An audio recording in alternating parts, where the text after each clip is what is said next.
بسم الله الرحمن الرحیم. په تیرو درسونو کې موږ او تاسو پر هغو ځانګړو محصولاتو باندې بحث پیل کړی و چې هغه د امینو اسیدونو څخه ترلاسه کیږي. د هغې جملې څخه موږ او تاسو د پورفایرین پر مرکباتو باندې وغږیدلو. ومویل پورفایرین حلقوي مرکبات دي د امینو اسیدونو څخه سنتیز کیږي. همدارنګه بیا مو د پورفایرین مشتقات باندې بحث وکړلو. ومویل د پورفایرین مرکبات عمده مشتق هغه د هیم مالیکول دی. دا چې هیم مالیکول زموږ او تاسو په وضعیت کې څرنګه سنتیز کیږي پر هغې باندې مو پوره بحث ولرلو. په وروستۍ ویډیو کې موږ او تاسو د هیم مالیکول په تجزیه باندې وغږیدلو. ومویل د هیم مالیکول د اړتیا په وخت کې هغه تجزیه کیږي. په لومړي قدم کې د هیم مالیکول د هغې څخه د اوسپنې مالیکول یا د اوسپنې اتوم جدا کیږي. همدارنګه د پورفایرین کومه حلقه چې پاتې کیږي هغه په لومړي قدم کې بیلیروبین ته تبدیلیږي. له هغې څخه وروسته بیلیروبین ځیګر ته انتقالیږي او د هغې کنجوګیشن صورت نیسي چې د ګلوکورونیک اسید دوه مالیکولونه د هغې سره یوځای کیږي ترڅو په اوبلن محیط کې منحل وي. له هغې وروسته بیا دغه د کانجوګیټډ بیلیروبین یا هغه بیلیروبین چې د ګلوکورونیک اسید سره یوځای شوی دی هغه د کینالیکیولي په واسطه باندې صفرا ته انتقالیږي او له صفرا څخه وروسته کلمو ته، په کلمو کې هغه یورو بایلونجین ته تبدیلیږي.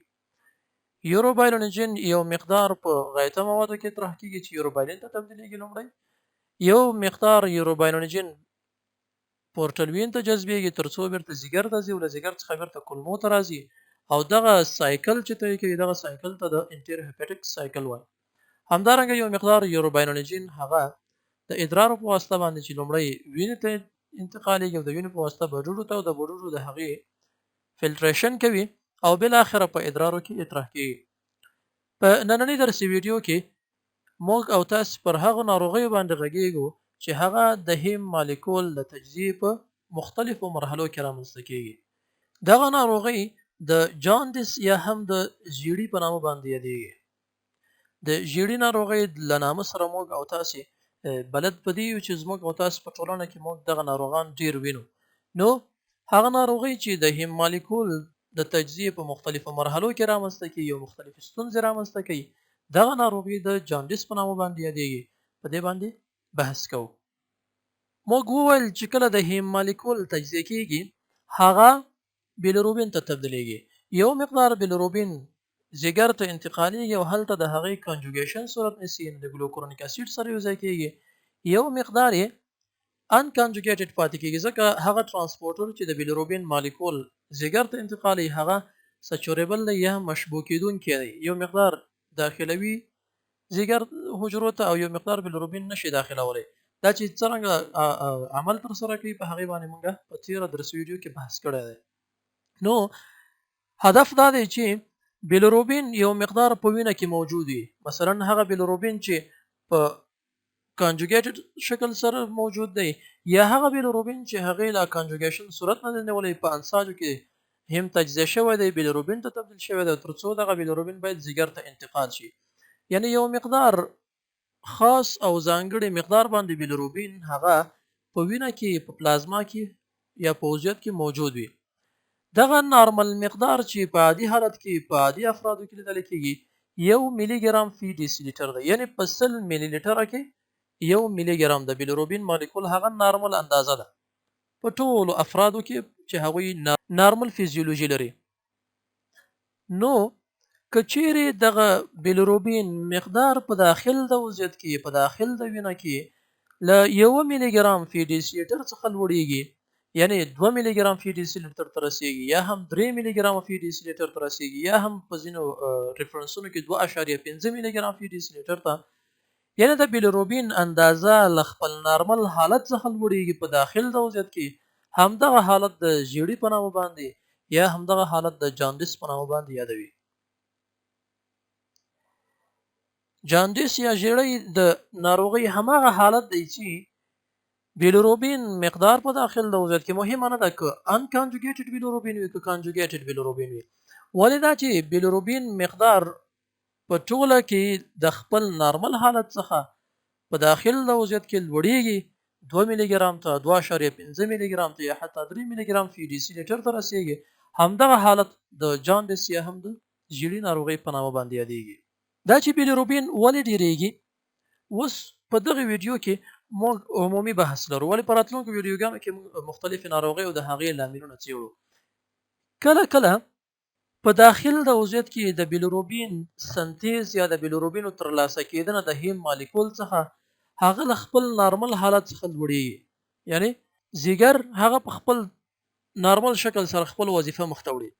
مثلا دا چېرته مراحل په نظر کې ونیسو، ځیګر چې د هغې وظیفه کانجوګیشن دی د بیلیروبین، هغه په نارمل شکل سره وظیفه مخته وړي، یا هم د هغې څخه وروسته د هغې اطراح کېدنه ده ترڅو دغه کانجوګیټډ بیلیروبین صفراوي کڅوړې ته انتقال شي، له هغې څخه وروسته کولمو ته انتقال شي. دا سیستمونه کوم مشکل نه لري. ستونزه دا ده چې له خپل نارمل حالت څخه په ډیر مقدار سره بیلیروبین په داخل د عضویت کې سنتیز کیږي، یعنې د هیم مالیکول د هغې تجزیه له خپل نارمل حالت څخه ډیره ده، او تر هغه مقداره پورې دغه تجزیه ډیریږي او هغه مقداره پورې بیلیروبین ترلاسه کیږي چې کبد نشي کولی د هغې په هغې مقدار سره کانجوګیشن وکړي. یعنی د بیلیروبین سویه دومره لوړه شي چې کبد د دې توانایي او قدرت نه لري ترڅو هغې کانجوګیشن وکړي او بالاخره هغه اطراح کړي. دغه حالت کې هم د ژیړي ناروغۍ رامنځته کیږي. په ځینې وختونو کې د هیم مالیکول په نارمل شکل سره تجزیه کیږي، اطراحي سیستم هم په نارمل شکل سره مخته اطراح کوي، یعنی بیلیروبین چې کله کانجوګیټ شي هغه کولی شي اطراح کړي، ولې ستونزه دا وي چې کبد نشي کولی ترڅو هغه کانجوګیټ کړي او ترڅو هغه اطراح کړي. یعنی کبد کې ستونزه وي، مختلف لاملونه د دې کېدلی شي، مثلا هیپاټایټس وي یا مثلا سیروزي کبد لیدلی کېږي. په دغو مختلفو حالاتو کې کبد نشي کولی په نارمل شکل سره د بیلیروبین کانجوګیشن وکړي او دغه بیلیروبین اطراح کړي. دا هم همغه حالت دی چې د بیلیروبین سویه په داخل د عضویت کې لوړیږي. کله چې سویه د بیلیروبین لوړه شي، موږ همدغه حالت د ژیړي یا هم د جاندیس په نامه باندې یادوو. ځینې وخت کې د هیم مالیکول هم په نارمل شکل سره تجزیه کیږي، په نارمل مقدار سره تجزیه کیږي، بیلیروبین ته تبدیلیږي. کبد هم په نارمل شکل سره خپله دنده مخته وړي او په نارمل شکل سره کانجوګیټ پروسه هغه مخته وړي. ولې ستونزه دا وي چې کله د کبد څخه کانجوګیټډ بیلیروبین اطراح کیږي، په دغه اطراحي سیستم کې یا په دغه ډکټونو کې یا پر دغه پایپونو کې په ساده ژبه ووایو، په دغو ډکټونو کې ستونزه رامنځته کیږي.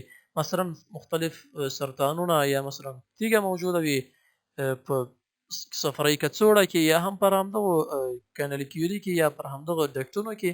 دا بالاخره د دې لامل کیږي ترڅو اطراح د بیلیروبین صورت ونه نیسي. په دغه حالت کې هم بیلیروبین سویه له خپل نارمل حالت څخه لوړیږي او دا حالت هم د جاندیس یا د ژیړي په نامه باندې یادیږي. هغه افراد چې هغوی د ژیړي ناروغي لري، هغوی مختلفې نښې نښانې دي. دا چې کومه ناروغۍ کې کومې نښې نښانې ځانګړې دي او کومې نښې نښانې په هغوی کې لیدل کېږي، په راتلونکو درسونو کې ورباندې بحث لرو. ولې عموما په دغه ناروغانو کې د دوی جلد هغه له خپل نارمل حالت څخه ژیړ رنګ لیدل کېږي. مثلا که چیرې دغه د یوه نفر عکسونه په نظر کې ونیسو، دا هغه نارمل حالت دی، ولې کله چې دا په ژیړي ناروغۍ باندې مبتلا کېږي، د دوی جلد له خپل نارمل حالت څخه ژیړ رنګه شکل ته اوړي. همدارنګه د دغه ناروغانو د سترګو هغه سپینې برخې هغه هم ژیړیږي او د هغې لامل هم همدا دی چې بیلیروبین سویه په داخل د وینه کې په داخل د عضویت کې له خپل نارمل حالت څخه لوړه ده او بالاخره دغه بیلیروبین د پوستکي لاندې ځای نیسي، یا همدا دی چې په سترګو کې هغه ښکاره کېږي او ژیړ رنګ هغوی ته وربخي. همدارنګه په دغه ناروغانو کې د نوکانو وری یا د نوکانو هغه لاندینۍ برخې هغه هم ژیړې لیدل کېږي او د هغې لامل هم د بیلیروبین تجمع یا هم راټولېدنه. د جاندیس ناروغي یا هم د ژیړي ناروغي په مختلفو ډولونو باندې تقسیمیږي. کله چې کلینیکي بحث راځي، کله چې بحث کلینیکي وي، په هغه حالاتو کې مختلف ډولونه د جاندیس یا د ژیړي هغه کېدلی شي ولیدلی شي. بیا دغه تقسیم بندي او د دوی په ډولونو ویشل هغه مغلق دی نسبت تیوري ته چې موږ یې په تیوري کې وایو. یو هغه حالت ته موږ وویل چې د بیلیروبین سویه له خپل نارمل حالت څخه ډیره سنتیز کیږي. که چیرې بیلیروبین له خپل نارمل حالت څخه په ډیر مقدار سره سنتیز کیږي او د جاندیس یا د ژیړي سبب کیږي، دغه ډول ژیړي ته ریټینشن هایپر بیلیروبینیمیا وایي. ریټینشن هایپر بیلیروبینیمیا. ولې کله کله د ابستراکشن یا خپل د بندش له بندیدو له امله د دې سبب کیږي ترڅو د بیلیروبین سویه په داخل د وضعیت کې لوړه شي او دغه حالت ته د ریګورجیټیشن هایپر بیلیروبینیمیا او دا هغه حالت دی چې بیلیروبین په نارمل اندازې سره سنتیز کیږي. ولې ستونزه دا ده چې دلته په اطراحي سیستم کې بندش رامنځته کیږي او دغه بندش د دې لامل کیږي ترڅو بیلیروبین هغه انتقال نشي. کله چې بندش رامنځته کیږي دلته بیلیروبین نه اطراح کیږي، کبد کې چې کله بیلیروبین موجود وي هغه نور بیلیروبین اخیستلی نشي او بالاخره د دې لامل کیږي چې هغه سویه لوړه شي. خپله عموما جاندیس یا ژیړی هغه په دریو ډولونو باندې ویشل کیږي. یو ډول ته یې پری هیپاټیک جاندیس وایي، دوهم ډول ته یې هیپاټیک جاندیس وایي، دریم ډول ته یې پوسټ هیپاټیک جاندیس وایي. البته دا همغه ډولونه دي چې موږ او تاسو یې په تیوري کې وایو، ولې په کلینیکي حالاتو کې په کلینیکي بحثونو کې بیا دغه ډولونه نسبتا مغلق دي او نظر مختلفو لاملونو ته جاندیس رامنځته کیږي.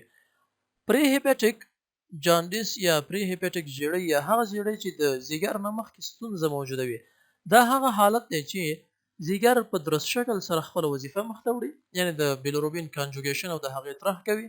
همدارنګه اطراحي سیستم چې کوم دی ترڅو هغه ډکټونه چې بیلیروبین اخلي بالاخره صفراوي کڅوړې ته انتقالوي یا هم دا چې کولمو ته انتقالوي، دا ټول سیستمونه اطراحي هم په درست شکل سره خپل فعالیت مخته وړي.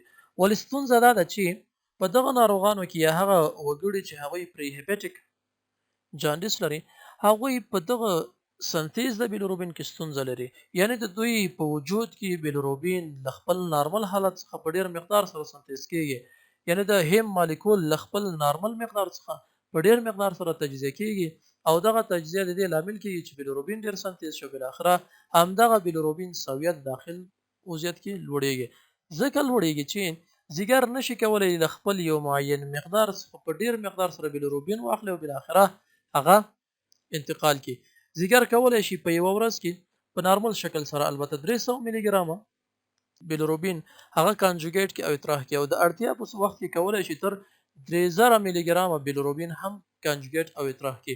ولې که د بیلیروبین سویه له 3000 ملي ګرام څخه هم لوړیږي د ورځې، نو دا همغه حالت دی چې بیا کبد نشي کولی ترڅو نور بیلیروبین واخلي، هغه کانجوګیټ کی او هغه اطراح کی، بالاخره سبب د دې کېږي چې په دغه ناروغانو کې پری هیپاټیک جاندیس یا ژیړی رامنځته شي. دوهم ډول هغه د هیپاټیک جاندیس دی. هیپاټیک جاندیس همغه حالت دی چې نه له ځیګر څخه مخکې کومه ستونزه موجوده ده او نه له ځیګر څخه وروسته کومه ستونزه موجوده ده. ستونزه په کبد کې ده، مثلا مختلف ناروغۍ مثلا هیپاټایټس یا هم سیروز کبدي، دا ټول هماغه لاملونه دي چې سبب د دې کېږي ترڅو د ځیګر حجرات په درست شکل سره خپل فعالیت مخته ونوړلی شي، یعنی نشي کولی ترڅو بیلیروبین یا واخلي یا هغه کانجوګیټ کی او یا بالاخره هغه اطراح کی، بالاخره د دې لامل کېږي ترڅو په داخل د وضعیت کې د بیلیروبین اندازه له خپل نارمل حالت څخه لوړه شي. دریم ډول یې هغه پوسټ هیپاټیک جاندیس دی. په پوسټ هیپاټیک جاندیس کې ستونزه دا ده چې خپله دغه اطراحي سیستم چې کوم بیلیروبین اخلي له کبد څخه بالاخره صفراوي کڅوړې ته او له صفراوي کڅوړې څخه یا هغه کولمو ته انتقالیږي. په دغه اطراحي سیستم کې ستونزې موجودې دي، مثلا سرطانونه دي، مثلا تیږې دي. دا د دې لامل کېږي دغه ډکټونه یا دغه کانالیکولې، دغه ټولې لارې، دغه ټول پایپونه چې د بیلیروبین اطراح په غاړه لري دا بندیږي او د دې بندېدو له امله د بیلیروبین سویه په ناروغانو کې له خپل نارمل حالت څخه لوړیږي او بالاخره په دوی کې جاندیس رامنځته کېږي یا هم په دوی کې ژیړی رامنځته کېږي. په پوسټ هیپاټیک کې په ځیګر کې هم ستونزه نشته دی، خپل نارمل وظیفه په خپل درست شکل سره مخته وړي.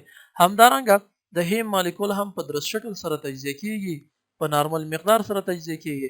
ولې ستونزه دا ده چې اطراحي سیستم کې ستونزه ده، اطراح صورت نه نیسي او بالاخره د بیلیروبین سویه هغه له خپل نارمل حالت څخه لوړیږي. ومویل دا چې په پری هیپاټیک کې کانجوګیټډ بیلیروبین لوړیږي یا ان کانجوګیټډ یا په هیپاټیک کې کوم یو، په دې باندې په راتلونکو درسونو کې بحث لرو. یوازې عمومیات د جاندیس همدا دي چې په درې ډولونو باندې ویشلی کېږي.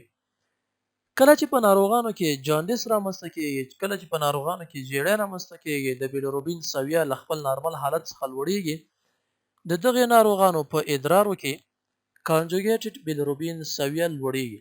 یعنې که چیرې د دغه ناروغانو ادرار ولیدلی شي، د دغې ناروغانو په ادرارو کې بیلیروبین لیدل کېدلی شي، ولې یوازې کانجوګیټډ بیلیروبین. او د هغې لامل هم دا دی چې موږ په هغه تېره ویډیو کې هم ویلي وو، خپله بیلیروبین په اوبلن سیستم کې ډېر منحل نه دی، په ډېر کم مقدار سره منحل دی. ولې دا چې کله له ګلوکورونیک اسید سره یوځای کېږي، یعنې دغه دوه مالیکول د ګلوکورونیک اسید یو مالیکول دوه مالیکول، دا چې کله د بیلیروبین له مالیکول سره یوځای کېږي، دغه حالت ته کانجوګیټډ بیلیروبین وایي، او دغه کانجوګیټډ بیلیروبین بیا په اوبلن محیط کې منحل دی. خپله دغه مالیکول د بیلیروبین هغه په اوبلن محیط کې منحل نه دی. نو کله چې سویه د کانجوګیټډ بیلیروبین لوړه ځي، دغه کانجوګیټډ بیلیروبین په ادرارو کې اطراح کېږي. همدغه لامل دی چې په دغه ناروغانو په ادرارو کې کانجوګیټډ بیلیروبین لیدل کېږي. ولې ان کانجوګیټډ بیلیروبین ځکه نه لیدل کېږي چې هغه په اوبلن محیط کې منحل نه دی. همدارنګه ان کانجوګیټډ بیلیروبین چون په شحمو کې منحل دی، هغه کولی شي د بلډ برین بیریر څخه، یا هغه پرده چې هغه دماغو ساتنه کوي، د هغې څخه کېدلی شي تیر شي، او بالاخره همدغه ان کانجوګیټډ بیلیروبین چې یوازې د بیلیروبین مالیکول دی، دغه مالیکول دا کولی شي د بلډ برین بیریر څخه تیر شي، بالاخره د دماغي حجرو لپاره، د نیورونونو لپاره زهري وي، او بالاخره د نیورونونو د تخریب سبب کېږي، او په ناروغانو کې انسفالوپیتي رامنځته کېږي. انسفالوپیتي همغه حالت دی چې نیورونونه تخریب شوي دي، او د دغې عصبي سیستم په درست شکل سره وظیفې خپلې مخته نشي وړلی، او بالاخره مختلفې ناروغۍ په دغه کې رامنځته کېږي، مثلا عصبي وروسته والی، تفکر د دوی، همدارنګه نورې مختلفې ستونزې. انسفالوپیتي د ناروغیو مجموعه ده، او د ناروغیو یوه ټوله ده. نو په دغه ناروغانو کې انسفالوپیتي د رامنځته کېدلو خطر لیدل کېږي. دا چې کومې ناروغۍ یا کوم حالت د جاندیس یا د زیړي هغه پرې هیپاټیک دی، لامل یې څه شی دی، نښې نښانې څه شی دي، یا هم کوم حالت هیپاټیک دی، کوم حالت پوسټ هیپاټیک دی، د همدې درس په مربوطه ویډیو راتلونکي ویډیو کې انشاءالله په هغې باندې بحث کوو. له توجه مو مننه.